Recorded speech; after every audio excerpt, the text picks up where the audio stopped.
ऋषिकेश से बड़ी खबर आपको बताएं, अंकिता भंडारी का शव बरामद हो चुका है। चीला शक्ति नहर से शव बरामद किया गया अंकिता का। हत्या के बाद शव को नहर में फेंका गया था। एसडीआरएफ की टीम लगी थी सर्च ऑपरेशन में और अब देखिए सफलता मिल चुकी है। साथ ही साथ शव की शिनाख्त भी परिवार वाले कर चुके हैं। अंकिता भंडारी का शव बरामद हो चुका है। अब से थोड़ी देर बाद पोस्टमार्टम रिपोर्ट जब सामने आएगी तो बहुत कुछ खुलेगा। इंतजार है पोस्टमार्टम रिपोर्ट का।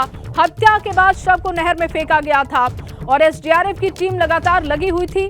और अब देखिए जब शव बरामद किया गया है तो सीधे शव को एम्स भेजा गया है, जहां पर पोस्टमार्टम शव का होगा और इसके बाद जो रिपोर्ट सामने होगी उसके आधार पर बहुत कुछ साफ होगा। परिवारजनों ने इस बात की पुष्टि की है कि जो शव चिला शक्ति नहर से बरामद किया गया है वो शव अंकिता का ही है। एसडीआरएफ की टीम लगातार लगी हुई थी। लगभग बताया जा रहा है कि 24 घंटे से सर्च ऑपरेशन चलाया गया था और अब जाकर कामयाबी मिली है। सुबह 7 बजे फिर से ये सर्च ऑपरेशन चला और शव को बरामद कर लिया गया है। देखिए तस्वीरें आपको दिखा रहे हैं जब शव चीला शक्ति नहर से बाहर निकाला गया उस वक्त की तस्वीरें ये हैं। और तीनों आरोपियों की गिरफ्तारी हो चुकी है। जो मुख्य आरोपी है पुलकित, उसके रिजॉर्ट पर कार्रवाई भी की गई है। लेकिन अब जब शव बरामद हुआ है तो परिजनों का कहना है कि जो शव मिला है वो अंकिता का ही है और इसी आधार पर अब पोस्टमार्टम के लिए शव को भेजा गया है। 18 सितंबर से लापता अंकिता हुई थी और रिजॉर्ट मालिक पर हत्या का आरोप है। यहाँ पे हम सुबह 7 बजे से हमने सर्च ऑपरेशन शुरू किया था कि जो अंकिता का जो गुमशुदा थी उसके लिए सर्च ऑपरेशन शुरू किया। तो सुबह हमें एक महिला का शव यहाँ पे मिला तो जिसको निकाला गया और जिसके शिनाख्त के लिए परिजन यहाँ पे आए थे। तो परिजनों द्वारा बताया गया है कि वो अंकिता का ही शव यहाँ पे हम सुबह। और मेरे सहयोगी रवि बने हुए हैं हमारे साथ इस वक्त। रवि, क्योंकि शव बरामद हो चुका है, एम्स के लिए शव की रवानगी भी कर दी गई है, पोस्टमार्टम रिपोर्ट कितने घंटों में आ सकता है? क्योंकि ये पोस्टमार्टम रिपोर्ट बहुत सारी बातों को साफ करेगा, बहुत सारी बातें क्लियर होने वाली हैं। बिल्कुल, देखिए शव बरामद हो गया है। एम्स ऋषिकेश जो है शव को ले जाया गया है और अब पोस्टमार्टम होगा, जिसके बाद पूरी प्रक्रिया जो पोस्टमार्टम किया उसको पूरा किया जाएगा। फिलहाल जो है एसडीआरएफ की ओर से परिवारजनों को भी ये शव अभी जो है सौंपा जाना है, शिनाख्त की जानी, लेकिन एसडीआरएफ की ओर से शव की शिनाख्त कर दी गई है। ये अंकिता भंडारी का ही शव है, जिसको लगातार कल से जब आरोपी ने बताया था कि कहाँ पर उन्होंने अंकिता को जो है धक्का मारकर जो है नहर में गिरा दिया था, तो उसके बाद ये सर्च ऑपरेशन वहाँ पर जारी था। तो लगातार पूरे उत्तराखंड में अगर देखा जाए तो इस पूरे मसले को लेकर काफ़ी विरोध लोगों में देखा जा रहा है और इसके साथ ही जो परिवारजन है वो भी लगातार वहाँ पर पूरी तरीके से पूरे गांव में मातम छाया हुआ है। लेकिन अब जो कार्रवाई है वो आगे बढ़ेगी। कल देर शाम की अगर बात करें तो मुख्यमंत्री पुष्कर सिंह धामी ने ही जो है बुलडोजर चलाने के आदेश दिए थे और जो अवैध जो रिजॉर्ट बनाया गया था उस पर बुलडोजर भी चलाया गया है। अभी तक 3 आरोपियों की गिरफ्तारी हो चुकी है, लेकिन इसमें यह भी देखा जा रहा है कि क्या कुछ ऐसे लोग इसमें और शामिल तो नहीं थे, क्योंकि विपक्ष भी लगातार इस बात को कह रहा है कि जिस तरीके से रिजॉर्ट पर बुलडोजर की कार्रवाई की गई है, कहीं इससे कुछ साक्ष्य तो नहीं खत्म हो जाएंगे, कहीं मिट जाएंगे। तो ऐसे में कुछ क्या ऐसे लोग थे जो इस रिजॉर्ट में जाते थे और जो अनैतिक काम यहाँ पर हो रहे थे, जिन तमाम चीज़ों का खुलासा हुआ है। क्या ऐसे तमाम और लोग भी इसके साथ जुड़े हुए हो सकते हैं? क्या कुछ ऐसे और रसूखदार लोग थे जो इसके साथ जुड़े हुए हो सकते हैं? इन तमाम चीज़ों पर भी अब आगे कार्रवाई की जानी है। इसी को लेकर एक एसआईटी भी गठित कर दी गई है। मुख्यमंत्री ने एसआईटी गठित की है और इस एसआईटी का भी काम होगा कि आगे वो इस पूरे तरीके से इसके साक्ष्यों को खंगालने की कोशिश करेंगे। यहाँ पर जो काम कर रहे थे इस रिजॉर्ट में, उनके बयान बहुत महत्वपूर्ण हो जाते हैं, क्योंकि इन तमाम लोगों से पूछा जाएगा कि यहाँ पर किन किन लोगों का आना और जाना था और किस तरीके की तमाम चीज़ें इस रिजॉर्ट के अंदर होती थी। क्या क्योंकि जो पुलकित है इसमें मुख्य आरोपी है कि जो रिजॉर्ट का मालिक है वो गिरफ्तार हो चुका है। इसके साथ ही 2 अन्य लोग जो रिजॉर्ट के साथ जुड़े हुए थे वो गिरफ्तार हो चुके हैं और आगे किस तरीके की कार्रवाई बढ़ेगी इसको देखना होगा। मुख्यमंत्री पुष्कर सिंह धामी इस बात को साफ कर चुके हैं कि किसी भी तरीके से दोषियों को बख्शा नहीं जाएगा। तो ऐसे में जहां पर क्योंकि लंबा वक्त लगा, 18 तारीख की यह घटना है, आज 24 तारीख हो गई है, जो 23 तारीख के करीब है ये जब रेगुलर पुलिस पर घटना आई तब जाकर मामले का खुलासा हो पाया है। क्योंकि उत्तराखंड की अगर बात करें तो 65% क्षेत्र ऐसा है जहां पर जो राजस्व पुलिस है उसी के अधीन जो है तमाम ऐसी चीजें आती है और यही वजह है कि पहाड़ों का ऐसा क्षेत्र जहां पर इस तरीके के बड़े जघन्य अपराध हो जाते हैं वो किसी कारणवश रह जाते हैं। लेकिन इस वक्त जो है ये एक बड़ी भूमिका थी कि तमाम जिस तरीके से लोगों का आक्रोश आक्रोश था, उसी आक्रोश के चलते रेगुलर पुलिस को ये मामला ट्रांसफर किया गया, तब जाकर पूरे मामले का खुलासा हुआ है। लेकिन इस मामले में अभी आगे कैसे कुछ क्या ऐसे लोग हैं जो कि इसमें ठीक है रवि, रोकूंगी आपको क्योंकि इस बीच सीएम धामी ने भी ट्वीट किया है। इस मामले पर कड़ी आपत्ति उन्होंने पहले भी जाहिर की है, लेकिन अंकिता भंडारी हत्याकांड में कांग्रेस भाजपा पर हमलावर हो गई है। पूर्व मुख्यमंत्री हरीश रावत ने पुलिस और प्रशासन की कार्य प्रणाली पर भी सवाल उठा दिए हैं। और देखिए अब इस बीच सीएम ने भी ट्वीट किया है।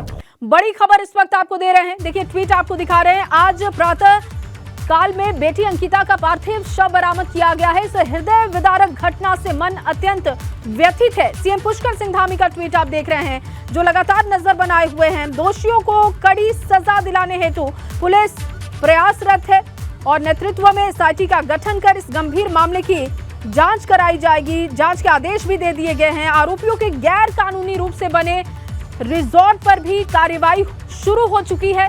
ये तमाम जो जानकारी है, देखिए रिजॉर्ट पर बुलडोजर के द्वारा कार्रवाई भी कल देर रात की गई थी, इसकी जानकारी भी सीएम ने दी है। हमारा संकल्प है कि इस जघन्य अपराध के दोषियों को बख्शा नहीं जाएगा। रिजॉर्ट पर बुलडोजर के द्वारा कार्रवाई कल रात हुई थी और रिजॉर्ट के कुछ हिस्सों को गिराया गया है पुलकित के, उस बात की जानकारी भी सीएम ने अपने ट्वीट में दी है। लगातार उनकी नजर इस खबर पर है और ये अपडेट भी उन्होंने दे दी कि आज सुबह अंकिता का शव बरामद कर लिया गया है। संकल्प ये है कि इस जघन्य अपराध में किसी भी अपराधी को बख्शा नहीं जाएगा। कड़ी से कड़ी कार्रवाई होगी। जो कुछ भी सरकार से बनेगा सरकार वो करेगी। इस बात की जानकारी सीएम पुष्कर सिंह धामी ने अपने ट्वीट में दी है। ये ट्वीट आप मुख्यमंत्री का देख रहे हैं। साथ ही साथ क्या कार्रवाई अब तक हुई है उस बात की जानकारी उन्होंने दी। तो इस मामले में एक एक अपडेट आपको दे रहे हैं। सीधे रवि का रुख करेंगे जो लगातार हमारे साथ लाइव बने हुए हैं, क्योंकि रवि अब सीएम का ट्वीट भी सामने आ चुका है। एक एक अपडेट वो भी अपने ट्विटर पर दे रहे हैं। इससे पता चलता है कि मामले में गंभीरता सरकार की है, लेकिन एक पॉलिटिकल कनेक्शन भी है। उसका डर भी लोगों में है कि क्या कहीं ये पूरा मामला दब तो नहीं जाएगा इस कनेक्शन की वजह से।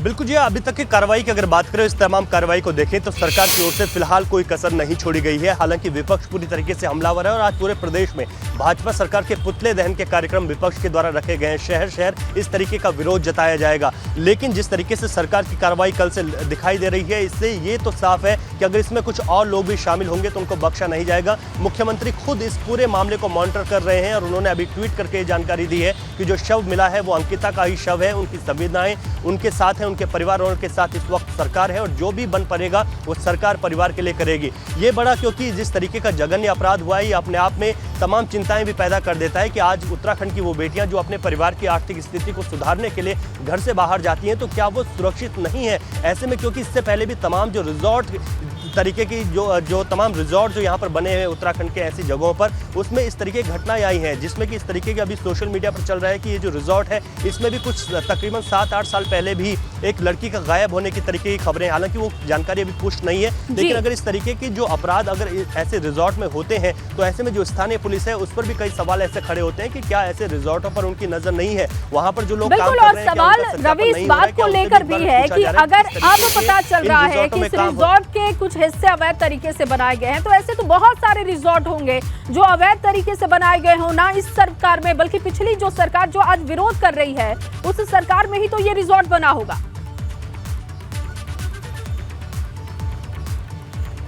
जी बिल्कुल निश्चित। देखिए जिस तरीके के रिजॉर्ट यहाँ पर बने हुए हैं, अवैध रिजॉर्टों की बात होती है। जो रिजॉर्ट बने हैं वो मानकों के अनुसार नहीं है और उसके अलावा इन रिजॉर्टों के भीतर अगर इस तरीके का अनैतिक काम हो रहा है या फिर जो वहाँ पर काम कर रहे हैं उन लड़कियों को ऐसा दबाव बनाया जा रहा है, जिस तरीके के आरोप लगे हैं और उन तमाम चीज़ों की अब पुष्टि भी हो चुकी है, तो ऐसे में तमाम ऐसे जो लोग हैं जो वहाँ पर काम कर रहे हैं उनके लिए भी क्या पुलिस की ओर से कुछ इस तरीके का संरक्षण नहीं है? क्या ऐसे रिजॉर्टों पर कोई नज़र नहीं है जो वहाँ के लोग हैं? तो ये बहुत बड़ी समस्याएं हैं जो उत्तराखंड में सामने आ रही हैं। लेकिन अब जिस तरीके से मुख्यमंत्री ये साफ कर चुके हैं कि उत्तराखंड में जितने भी रिजॉर्ट बने हैं क्या वो अवैध तरीके से बने हैं, उन पर कार्रवाई हो। तमाम जिलाधिकारियों को ये कहा गया है कि वो अपने अपने जगहों पर अपने अपने जिलों में ऐसे रिजॉर्टों को चिन्हित करें और उनको देखें कि क्या वो वैध तरीके से बने हैं। अगर नहीं बने हैं तो उन पर बुलडोजर से कार्रवाई हो और इसके साथ ही जो लोग इन रिजॉर्ट में काम कर रहे हैं उनके साथ भी बात करें कि क्या रिजॉर्ट के भीतर सब कुछ ठीक चल रहा है, क्या इसी तरीके के कोई जघन्य अपराध किसी और रिजॉर्ट में तो नहीं पनप रहे हैं। तो इन तमाम चीज़ों पर जो है कार्रवाई के लिए निर्देशित कर दिया गया है, जिस पर अब आगे देखना होगा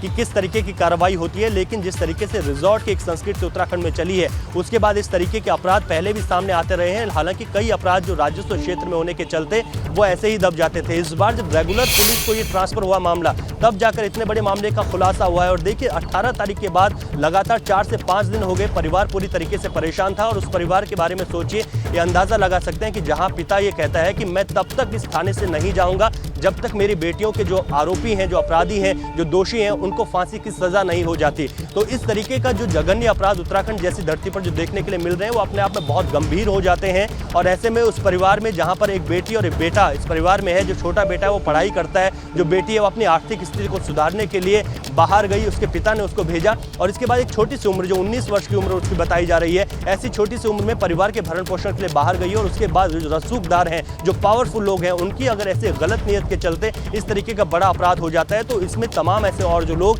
इसमें अगर शामिल हो सकते हैं तो पूरी शिनाख्त जरूर होनी चाहिए। और यही वजह है कि मुख्यमंत्री ने एक SIT का गठन कर दिया है, जो इस पूरे मसले पर देखेगी। तमाम जो रिजॉर्ट में जो और लोग हैं उनके साथ भी इस पर पूछताछ की जाएगी कि यहाँ पर इस रिजॉर्ट में किन किन लोगों का आने जाने का जो सिलसिला था वो लगा रहता था। क्या ऐसे भी कुछ और लोग थे जो इस रिजॉर्ट के साथ जुड़े हुए थे, जो यहाँ पर आते थे? क्या ऐसे और लोग, अंकिता ने तो ये आवाज़ उठाई थी, क्या ऐसी और लड़कियां जो यहाँ पर काम करती थी उसने आवाज़ नहीं उठाई हो, कोई डर और सहमी हुई हो? इन तमाम चीज़ों को भी देखना होगा कि क्या यहाँ पर ऐसे काम होते थे, ताकि इसमें कोई भी ऐसी कड़ी न छूट जाए जो यहाँ पर जो है इस पूरे जघन्य अपराध में कुछ दोषी बच निकले। तो ऐसे में अभी सरकार की ओर से जो कार्रवाई देखी जा रही है उसमें इतना तो ज़रूर साफ है कि यहाँ पर अभी सरकार की ओर से पूरी कार्रवाई अभी तेज़ी के साथ आगे बढ़ रही है। पुलिस की ओर से भी इस पर कार्रवाई की गई है, जो 3 आरोपियों को गिरफ्तार। और कल देखिए कितना गुस्सा वहाँ के लोग, स्थानीय लोगों में था, और स्थानीय लोगों की इसमें बड़ी भूमिका भी रही है। राजस्व क्षेत्र में होने के चलते जब ये मामला पूरे हाइप नहीं आ पा रहा था, पुलिस इस वक्त कुछ कार्रवाई नहीं कर पा रही थी, तो स्थानीय लोगों के ही इस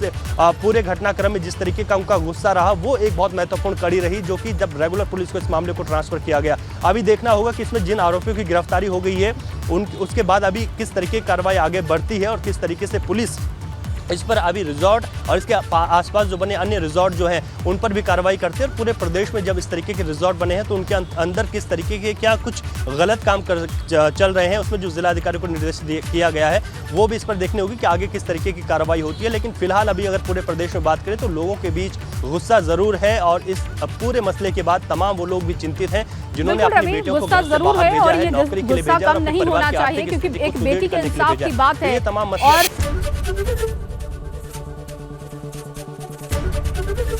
ABP गंगा, खबर आपकी, जुबान आपकी।